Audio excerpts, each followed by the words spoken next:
Before we get into the video, could everyone please subscribe to my channel? Thank you so much. It was just another quiet Saturday. My husband had left early for a work event, though I didn't ask questions anymore. The house felt hollow, without noise, without care. I busied myself tidying up the kitchen, folding laundry that wasn't mine, staring too long out the living room window as the sun dragged across the pavement. The silence used to feel peaceful. Lately it just felt like proof I was alone. Around 11 a.m., there was a knock at the door. I wasn't expecting anyone. When I opened it, there he was, Ethan, my neighbor's son. 19, maybe 20 now, back from college for the summer. I remembered him as the awkward teenager who used to skateboard down our street. But now he stood there, taller, shoulders broader, a calm confidence about him I didn't recall. "Hey," he said, flashing an easy smile. I locked myself out. "My mom's not home till late. Do you mind if I hang out here for a bit?" I blinked, surprised. "Sure, come in." He stepped inside, wiping his shoes politely. I offered him something to drink, iced tea, water, and he chose tea. We sat in the living room while he told me about his classes, his part-time job at the campus bookstore, how boring summer already felt. I laughed at his dry commentary on small-town life. He made it sound more ridiculous than I ever dared to admit out loud. "You're probably glad to be out of here," I said. He shrugged. "Sometimes. Other times I miss how quiet it is." We shared that silence for a beat. Then I realized I'd been smiling at him for too long. I stood to grab a snack from the kitchen. "You hungry?" He followed behind me, casually leaning against the counter while I rummaged through the pantry. I handed him a granola bar. He took it with a nod and unwrapped it. "Your place hasn't changed at all," he said, glancing around. "It's nice. Feels lived in." Smirk. "That's a polite way of saying outdated." "No, I mean it," he said quickly. "It feels warm. Familiar." I didn't say anything. I wasn't used to compliments anymore. Not even simple ones. My husband hadn't called me beautiful in over a year. Half the time I wondered if he even noticed I was in the room. "So, you home alone?" Ethan asked. He nodded. "Yeah. My husband's always working." He looked at me for a second, not uncomfortably, just thoughtfully. I turned away and reached into the cabinet again, not needing anything. We ended up sitting at the kitchen table. The conversation drifted. Netflix shows, favorite music, his plans after graduation. He was articulate, self-aware, and funny. I found myself genuinely enjoying the company. It felt strange, having an actual exchange of thoughts instead of routine grunts across dinner plates. Then I caught myself again, my hand resting lightly near his, closer than it needed to be. I drew it back. He didn't flinch. I told myself it was nothing. Just a neighbor helping out. Just a young man making conversation. Just a lonely woman feeling seen for the first time in a long while. But even then, something had shifted. He was still there an hour later, and neither of us seemed in a rush for him to leave. The conversation had moved to music, and he played a song on his phone that I didn't recognize. I admitted I was out of touch with new stuff, and he laughed. Light, teasing, not mocking. "You've got to get back in touch," he said. "You're not that old." Smirk. "Thanks, I think." There was something different about the way he looked at me now. It wasn't obvious, not bold or inappropriate, but it was there, an awareness. I felt it in the way his eyes lingered a little longer than necessary, the slight tilt of his head when I spoke, like he was studying me. I hadn't felt that in years. At one point I mentioned something about how my husband and I used to travel. His response was a simple, "Used to." I hesitated, then shrugged. Things change. He didn't push. Just nodded, letting silence fill the gap without discomfort. There was something unusually mature about the way he listened. Not waiting to speak, just present. He noticed a picture frame on the mantel and asked about it. I told him it was from our anniversary trip to Greece years ago. His eyes moved between me and the photo. "You look happy there." "I was," I said, surprising myself with how flat my voice sounded. He didn't say anything for a moment. Then, "Do you ever miss it? That version of you?" I didn't answer.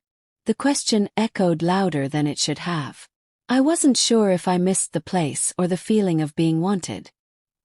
He leaned back in the chair, arms crossed, watching me with a kind of quiet curiosity. I got up and started clearing away the empty tea glasses, needing something to do with my hands. He followed, took one of the glasses from me without asking, and placed it in the sink. Our fingers brushed. I didn't pull away immediately. Felt it. I know he did too. There was a pulse between us, unsaid but unmistakable. It wasn't in what we said.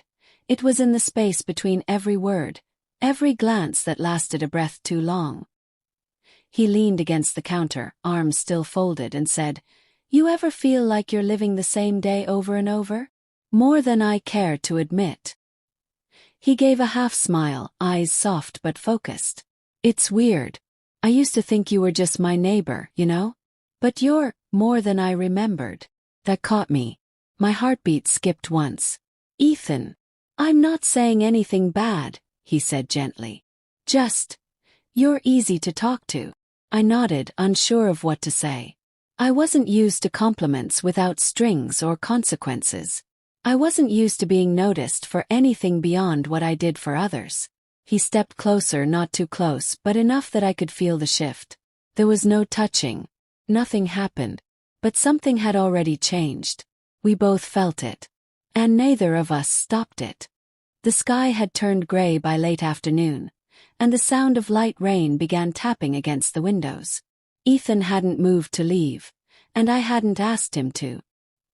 He stood by the bookshelf, running his fingers along the spines, casually reading titles aloud. I leaned against the doorway, arms crossed, trying not to overanalyze how natural this all felt. He turned to me, voice lower. "You ever think about leaving? Just starting over?" The question caught me off guard. "What, like running away?" "Not running. Just doing what actually makes you happy." I didn't respond right away. I was used to dismissing thoughts like that. They were dangerous. He looked at me like he knew he'd struck something real. "I don't think you're as okay as you pretend to be." That landed harder than I expected. I swallowed and looked away. "I don't talk about that stuff." "Maybe that's the problem," he said. I walked to the kitchen to put distance between us. It didn't help. He followed, quiet footsteps, not invasive. "Just there." "I'm sorry," he said. "That was too much." "No," I said. "You're not wrong. I just don't usually say it out loud." He stood close enough now that I could feel the warmth from his body. Neither of us moved. There was a strange silence between us, but not awkward. It was charged. Everything that had been unspoken all day suddenly felt impossible to ignore. I turned and our eyes met. He wasn't smiling. He wasn't joking. He was just there. Steady. I didn't know who moved first. Only that 1 second we were looking at each other, and the next, his hand brushed my cheek.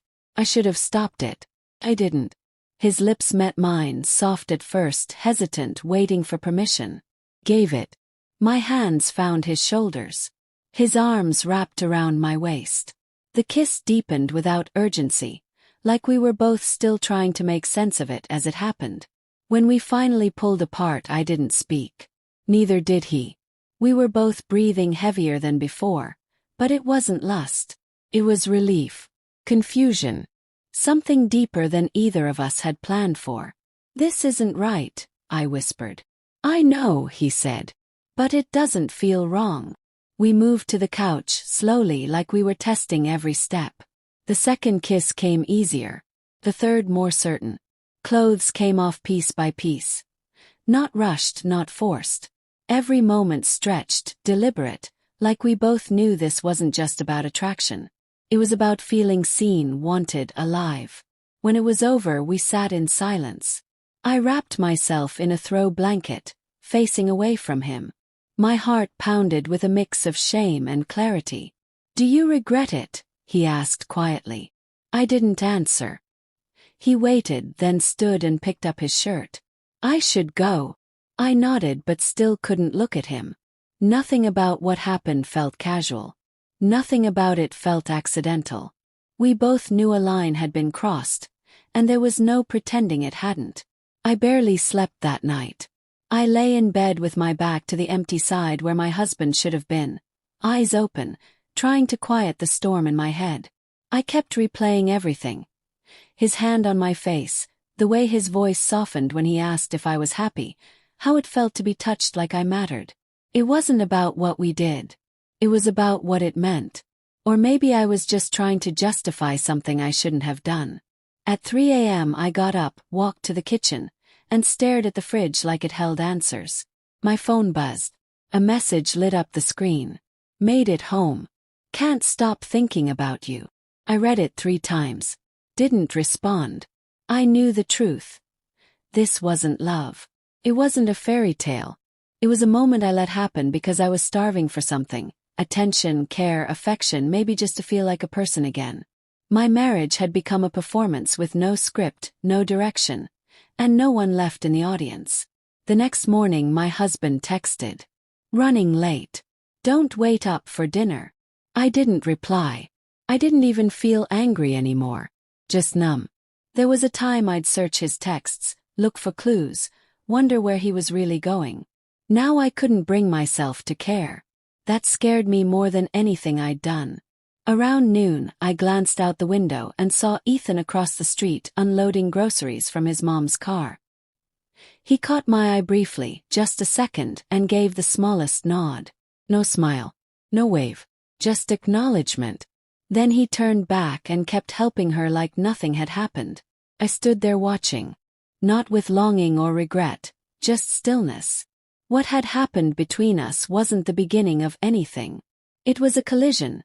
2 people meeting in the wreckage of their own loneliness. My phone buzzed again. Another message from him. Do you regret it? I stared at the words. Typed. I don't know. Deleted it. Typed. I can't talk right now. Deleted that too. I put the phone down without replying. Maybe that silence said more than anything I could write. It wasn't about guilt. It was about what came next, and I had no idea what that would be. That night, I set the table for dinner. 2 plates out of habit. He didn't come home. Ate alone. Again. This time I didn't feel sorry for myself. I didn't cry. I didn't scream. I just finished eating, cleaned the dishes, and sat in the living room staring at the wall. Nothing had changed. But I had. I don't know what I'll do tomorrow or the next day. Maybe I'll talk to him. Maybe I'll end my marriage. Maybe I'll do nothing at all. But I can't forget how it felt, even if I want to. That one day. Unexpected, wrong, real, won't let go. And I don't think it ever will.